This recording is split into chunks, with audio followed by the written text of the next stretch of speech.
मित्रों, बिजनेस फुटनाइट के एक और एपिसोड में आपका स्वागत है। इंटरव्यूज की इस श्रृंखला में आज हम आपको एक ऐसे एंटरप्रेन्योर से मिलवाने जा रहे हैं जिन्होंने अपने करियर की शुरुआत नौकरी से की और उसके बाद उन्हें लगा कि नौकरी में जितना वो अपने क्षमताओं का प्रदर्शन कर सकते हैं वो नहीं कर पा रहे हैं। क्यों ना वे अपना स्वयं का कारोबार स्थापित करें, जिससे कि न केवल वो अपनी क्षमताओं का बेहतर उपयोग कर पाएंगे बल्कि अन्य लोगों को रोजगार भी दे सकेंगे। इस विचार के साथ उन्होंने वर्ष 2010 में अपने कारोबार की शुरुआत की। एक छोटी सी शुरुआत की जिसमें कि 20,000 रुपए की पूंजी उन्होंने लगाई और आज उनका कारोबार करीब करीब प्रदेश के 8 जिलों में फैला हुआ है और काफी सारे डीलर्स उनके साथ जुड़े हुए हैं। वे जिन प्रोडक्ट्स में डील करते हैं उसमें खाना बनाने से लेकर खाना सर्व करने तक की किचनवेयर शामिल हैं। तो आइए आज हम आपको मिलवाते हैं रिलायबल मार्केटियर्स के मैनेजिंग डायरेक्टर अंकुश सक्सेना जी से। अंकुश जी, आपका इस कार्यक्रम में बहुत बहुत स्वागत है। जी नमस्कार। अंकुश जी, जैसा कि हमें ज्ञात हुआ है कि आप पहले जो करियर का पहला दौर था आपका उसमें आपने नौकरियां की और विभिन्न एरियाज में आपने काम किया और एक समय आया कि जब आपको लगा कि नौकरी आपके लिए नहीं बनी है और आप अपना स्वयं का कारोबार स्थापित करना चाहते हैं, तो आपने अपना एक बिजनेस सेटअप किया। तो हम आपकी जर्नी की शुरुआत कब कहाँ और कैसे हुई वो जानना चाहेंगे। जी सबसे पहले तो मैं कहूँगा मैं इस फील्ड का था नहीं जिस फील्ड में आज हूँ। इस चीज़ से मेरा दूर दूर तक कुछ भी वास्ता नहीं था। मैं एक्चुअली पहले साइंस का स्टूडेंट था। एक्वाकल्चर का नाम आप लोगों ने शायद सुना होगा, मतलब उसका मतलब हुआ था मछली पालन। तो मैंने एमएससी किया था 94 में किया था भोपाल यूनिवर्सिटी से, और उसके बाद में फिर मैंने 1996 से एक्वाकल्चर फील्ड में अपना काम शुरू किया था, रिसर्च शुरू करी। उसमें फिर मेरे को CSIR की स्कॉलरशिप भी मिली थी और मैंने 1996 से लेकर के 2006 तक CSIR की, ICAR की, DBT की, DST की बहुत सारी स्कॉलरशिप्स भी ली और मैंने मछली पालन में 10 साल तक स्टडी किया। उसी बीच में फिर मैंने इसी फील्ड में PhD भी किया और आगे बढ़ने का विचार था, लेकिन कुछ स्थितियां उस वक्त ऐसी बन रही थी कि जॉब्स वगैरह इस फील्ड से हटते जा रहे थे, कम हो रहे थे जॉब्स। तो अल्टीमेटली जॉब अनसर्टेनिटी हो रही थी। तो मुझे फिर ऐसा लगा, मैंने कहा कि शायद मैं इस फील्ड के लिए नहीं हूँ। और दूसरे ये भी हो रहा था कि मैं जितना करना चाह रहा था उतना मुझे ऐसा फील हो रहा था कि मैं जितना कर सकता हूँ उतना नहीं कर पा रहा हूँ कुछ। तो फिर मैंने इसको छोड़ के एक और फील्ड हुआ करता है मेडिसिनल प्लांट्स, यानी औषधीय पौधे। उसका मैंने काम शुरू किया, खेती शुरू करी। उसमें मैंने अपना काम किया था। हम लोगों ने, मित्र था मेरा एक, और उसके साथ में हम लोगों ने मिलकर के 2 लोगों ने जमीन ली, उस पर हम लोगों ने अपना काम शुरू किया, खेती करी औषधीय प्लांट्स की। तो लेकिन कुछ ऐसा हुआ कि बीच में 2 साल हम लोगों ने उसमें भी काम किया। घरेलू स्थितियां लेकिन कुछ उस वक्त ऐसी बनी कि मुझे छोड़ के उस चीज को फिर वापस आना पड़ा। घर आ गया था मैं। तो उस बीच में बहुत कुछ हुआ। मेरे परिवार में ऊपर नीचे काफी गुजरा, पिताजी नहीं रहे और भी सब चीजें हुई। तो फिर मैंने सोचा कि ठीक है, अब मुझे वापस आ जाना चाहिए, अपनी चीज पर आ जाना चाहिए, नौकरी करना चाहिए। तो फिर मैंने नौकरी ढूंढी, नौकरी करी, इधर उधर अलग अलग फील्ड्स में मैंने करी नौकरी, जहां भी किया। लेकिन मैंने काम तो अच्छा करता था, लेकिन उसका आउटपुट मुझे नहीं मिल पाता था। उसका श्रेय जो होना चाहिए वो मुझको नहीं मिल पाता था। अगर सही बात कहूं तो मेरे अंदर एक भूख थी, मेरे को श्रेय भी चाहिए उस चीज का, मेरा नाम भी होना चाहिए। और दूसरा ये था कि नौकरी में मैंने एक चीज फील करी कि नौकरी जब तक है तब तक तो ठीक है, जिस दिन नहीं है नौकरी उस दिन फिर मैं वापस आ जाता था जीरो पर। तो वहां मुझे फिर से जीरो से उठना पड़ रहा था। मैंने कहा कि नौकरी नहीं करना मुझे। मतलब नौकरी की अनिश्चितता ने और आपको जो नाम नहीं मिलता था, क्रेडिट नहीं मिलती थी, उसने आपको प्रेरित किया कि आप स्वयं के कारोबार में आए। जी, मैंने 2010 में अपना कारोबार स्टार्ट किया। बहुत ही छोटे लेवल से किया था, हालांकि उस वक्त भी मैंने एक के साथ में स्टार्ट किया काम। तो मैं स्टेक पर नहीं था, मैं कहूँ तो सीधी सी बात। लेकिन मैंने उस बिजनेस को पूरा अपना बिजनेस ही मान करके उस ढंग से मैंने उसको किया, बिजनेस को रन किया। और उसमें जितने भी एस्पेक्ट्स हुआ करते थे, सेल का, परचेज का, लेबर मैनेजमेंट, फाइनेंशियल मैनेजमेंट, एक बिजनेस का एक बहुत ही इम्पोर्टेंट एस्पेक्ट होता है। तो मैंने उस चीज को भी हैंडल किया। तो उसमें 1-2 साल जब मैंने वहां पर काम किया तो मुझे एक बिजनेस करने का या एंटरप्रेन्योरशिप का एक एक्सपीरियंस आया। तो जब वो एक्सपीरियंस मैंने 2 साल वहां पर रहकर किया, गेन किया, उसके बाद फिर मैंने एक छोटी सी पूंजी लगा करके मात्र 20,000 रुपए लेकर के वहां से फिर मैंने अपना काम शुरू किया। और चकला बेलन एक चीज हुआ करती है, चकोटी बेलन, जिसको भी लोग जानते हैं, कई मार्बल के भी आते हैं, पत्थर के, लकड़ी के। तो उस चीज से फिर मैंने अपना काम शुरू किया। मैंने उस चीज का होलसेल स्टार्ट किया। ये वर्ष कौन सा था आपका, जिस वर्ष में आपने शुरुआत की? सर ये मैंने शायद 2012, मैंने शायद 2010 में ही स्टार्ट कर दिया था, लेकिन 2 साल तक मैंने बहुत ही छोटे लेवल पर काम किया। उसमें मैंने हर तरह का काम किया, जो छोटे से छोटा काम हो सकता है वो भी किया, बड़े से बड़ा काम भी किया। अपना बिजनेस मैंने उसमें पूरी तरह से एस्टेब्लिश किया। उसके बाद 2012 में मैंने सबसे पहली कंपनी का काम लिया, डिस्ट्रीब्यूशन लिया मैंने उस कंपनी का, Signora where. Signora where, टपर where जैसे एक हुआ करती कंपनी हुआ करती है, ऐसे ही एक कंपनी हुआ करती है सिग्नोरा वेयर। तो उसका काम मैंने लिया डिस्ट्रीब्यूशन का। और वहां से फिर मैंने अपनी एक कहें तो जर्नी स्टार्ट करी सही माने में, जो बिजनेस की। तो 2012 में जब मैंने वो काम लिया, फिर उसके बाद मैंने और भी कुछ काम मेरे पास आए, दूसरी कंपनियों के भी, अच्छे ब्रांडेड कंपनियों के काम थे। मेनली जो आप रहे वो वेयर की में रहे हैं आप अभी तक, जो प्रोडक्ट्स आपके पास थे? जो जी, क्रॉकरी का काम मेरे पास है, किचन वेयर का काम करता हूं मैं। तो मतलब ऐसे आइटम जो कि खाना बनाने से लेकर के, खाना स्टोर करने से लेकर के खाना खाने तक, उसी बीच में आपको इस्तेमाल में आते हैं, उन चीजों का व्यापार है मेरा जी।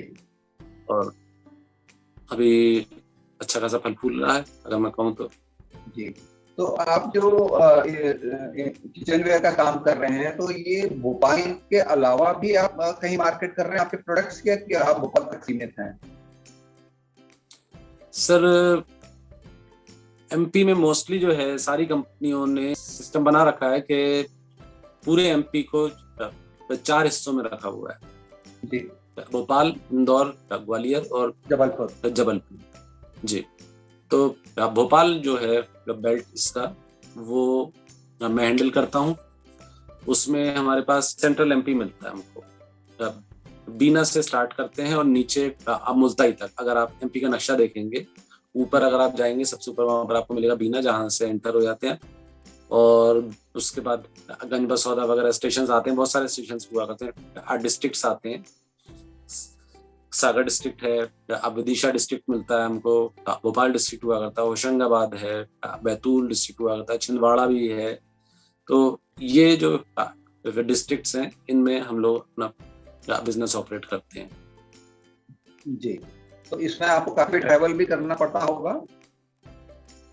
हाँ सर, एक्सटेंसिव होता है, कई बार ट्रैवलिंग भी होती है कभी, और अच्छी ट्रैवलिंग होती है। और एक अच्छा एक्सपीरियंस ये होता है कि लोगों से मिलना होता है।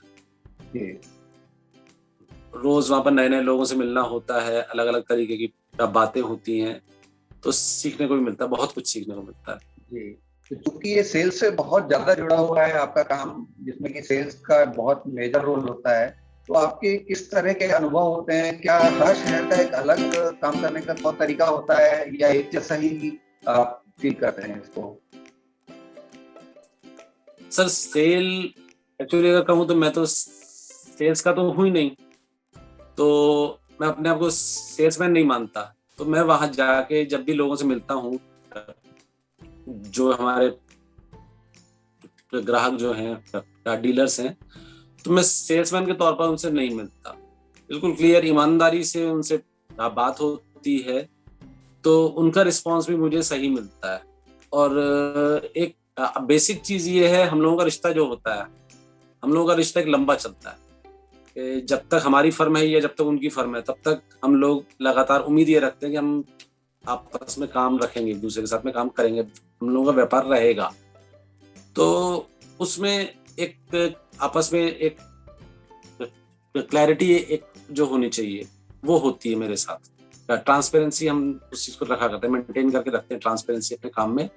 तो एक अच्छे एक्सपीरियंसेस मुझे मिलते हैं। हाँ ठीक है, कहीं कहीं पर एक्सपीरियंस अच्छे भी नहीं जाते हैं, लेकिन सर ऐसा है कि वो जो बिजनेस में हमेशा होता है, अप्स एंड डाउन्स आते रहते हैं, हमेशा अच्छा नहीं मिलता, कहीं कुछ ना कुछ तकलीफ भी होती है, लेकिन ओवरऑल एक अच्छा एक्सपीरियंस है बिजनेस अपना।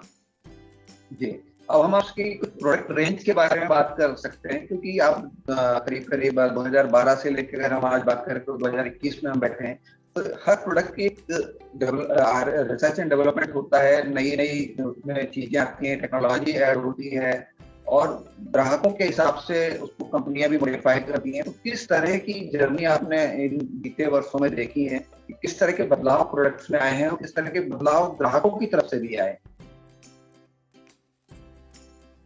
सर ऐसा है कि प्रोडक्ट्स जो हैं अपडेट तो होते ही रहते हैं, लगातार अपडेशन होता रहता है। ग्राहक की मांग जैसी होती है उस हिसाब से, या कहें परिस्थिति जैसी होती है उसके हिसाब से पूरा मार्केट उसी साइड पर मोटिवेट होता है। अभी जैसे अगर मैं आपको रिसेंट का एक एग्जांपल दूं, जैसे अभी एक साल के दौरान, पिछले एक साल में ये जब से महामारी आई है, कोरोना का असर है, तो क्लीनिंग के ऊपर या साफ सफाई के ऊपर बहुत ज्यादा ध्यान देने लग गए हैं लोग।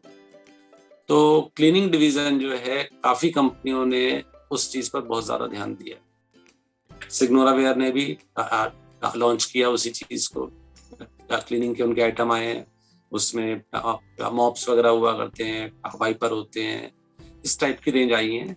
तो ये तो एक छोटा सा एग्जांपल है। बाकी ये रहता है कि माइक्रोवेव जैसे घरों में लोगों के इस्तेमाल होने लग गए हैं आजकल, आमतौर पर इस्तेमाल होते ही हैं, ओवंस इस्तेमाल होते ही हैं।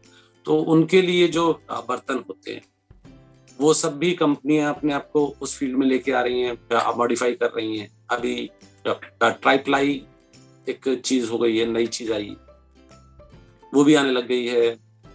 फिर उसके बाद में इंडक्शन, अभी पिछले कुछ सालों में इंडक्शन का बहुत ज्यादा जोर आया, तो इंडक्शन बेस वाले बर्तन भी अब प्रचलन में आ रहे हैं, लोग मांगते हैं। ग्लासवेयर पर बहुत ज्यादा ध्यान देते हैं लोग आजकल। ये कहना चाहिए कि इन्फेक्शन नहीं होता, जर्म्स वगैरह उसमें नहीं आ पाते। तो लोग जैसा मार्केट मांगता है, कंपनियां उस हिसाब से अपने आप को R&D करके मोल्ड करती हैं और वो चीज लेके आती है। जी जी। तो अंकुर जी, जो यंग एंटरप्रेन्योर्स हैं या बहुत सारे यूथ हैं जो आने वाले समय में अपने आप को एंटरप्रेन्योर के रूप में देखना चाहते हैं, एक उनका सपना है कि वो अपना खुद का व्यवसाय करें, तो ऐसे युवाओं को आप क्या संदेश देना चाहेंगे? क्या ऐसे टिप्स जरूरी हैं या स्किल्स जरूरी हैं जिनको अपना करके वो एक अच्छे एंटरप्रेन्योर बन सकते हैं? सर उसमें 2-3 चीजें हैं। एक तो ये है कि यंग एंटरप्रेन्योर्स जो आते हैं, जोश होता है उनमें। जोश में मैं कहूंगा कि जोश के साथ में होश रहे, क्योंकि एक्सपीरियंस होता नहीं है उस समय, उस एज में एक्सपीरियंस नहीं होता किसी के पास, हमारे पास भी नहीं था। तो लेकिन ये है कि सोच समझ के कदम उठाए जाएं, और अच्छा यही है कि सबसे पहले जिस भी फील्ड में आप जाना चाहते हैं उस फील्ड में सबसे पहले स्टडी करें उस चीज को, जो कहा जाता है, एक चीज कही जाती है हैंड्स ऑन जॉब। नौकरी करें उसी चीज में 6 महीने साल भर, और उस फील्ड के हर एस्पेक्ट को समझे, तब जाके कहीं आप उस चीज की बारीकी को अच्छे से जान पाएंगे, समझ पाएंगे।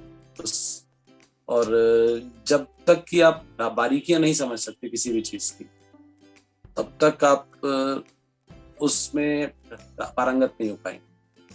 एक्सपर्टाइज अगर आपको चाहिए तो आपको उसकी बारीकी बहुत अच्छे से समझनी पड़ेगी, क्योंकि वही है माइक्रो फैक्टर्स जो होते हैं, वही आपके बिजनेस को अप या डाउन ले जाने के लिए जिम्मेदार होते हैं। तो उस चीज का उनको ज्यादा ध्यान रखना चाहिए।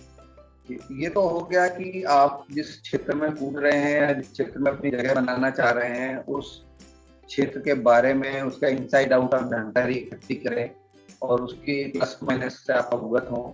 इसके अलावा भी बहुत सारे स्किल्स की जरूरत होती है, क्योंकि आपने मान लीजिए जानकारी जुटा ली, लेकिन आपको अल्टीमेटली मार्केट में तभी आप सर्वाइव कर सकते हैं जब वो आप जिस भी प्रोडक्ट या सर्विस को आप लेके चल रहे हैं वो बिके, लोग उसको खरीदना पसंद करें और आपसे खरीदना पसंद करें। तो उसके बारे में भी थोड़ा बताएं कि कैसे लोग रिलेशनशिप बिल्ड करें, कैसे अपने सेल्स को मुकम्मल करें। सर, सबसे पहले तो मार्केट में जाने के लिए सबसे पहला एक इम्प्रेशन हुआ करता है, बाहर अच्छा हो, एक मुस्कुराहट जो कही जाती है, छोटी सी मुस्कुराहट बहुत कुछ कर जाती है। तो अगर आप एक छोटी सी मुस्कुराहट किसी को दे सकते हैं, शायद हो सकता है कि वो ना चाहते हुए भी आपके साथ बिजनेस के ही जो संबंध बना सके। तो और उसके अलावा सर एक चीज और हुआ करती है, सर्विस होती है, सबसे बड़ी बात होती है सर्विस। हमने सब कुछ कर दिया, हमने किसी को कोई चीज बेची, शुद्ध भाषा में अगर कहा जाए बिजनेस की भाषा में, हमने बेची, लेकिन उसके बाद सर्विस अगर हमने नहीं दी उस पर, तो अगली बार के लिए सर हमको बिजनेस मिल पाना मुश्किल हो जाता है। होता है कई बार हमें नुकसान भी होता है, कई बार हुआ करता फायदा नहीं हो पाता, नुकसान भी नहीं हो पाता। लेकिन एक लंबा रिश्ता बनाए रखने के लिए ये आवश्यक है कि हम अपने ग्राहक को सर्विस दें, जो उसकी आवश्यकता है मौके पर उसकी आवश्यकता की पूर्ति करें। तो ये चीजें जो होती हैं, ये एक आपका इम्प्रेशन उसके ऊपर छोड़ती हैं। तो अगली बार पक्की बात है कि मैं ये मानता हूँ कि फिर आपको वो ग्राहक आपको ऑफर देगा। आज आपने बहुत सारी सेल्स से जुड़ी हुई टिप्स दी, अपनी करियर की यात्रा के बारे में बताया और बहुत सारे ऐसे छुए अनछुए पहलुओं की आपने जानकारी दी, जिससे हम समझ सकते हैं कि हमारे जितने यंग व्यूअर्स हैं उनको बहुत कुछ सीखने को, समझने को मिलेगा और भविष्य में वे आपकी बातों को अपना करके एक सफल उद्यमी बन पाएंगे। हमारे साथ जुड़ने के लिए बहुत बहुत धन्यवाद। धन्यवाद सर।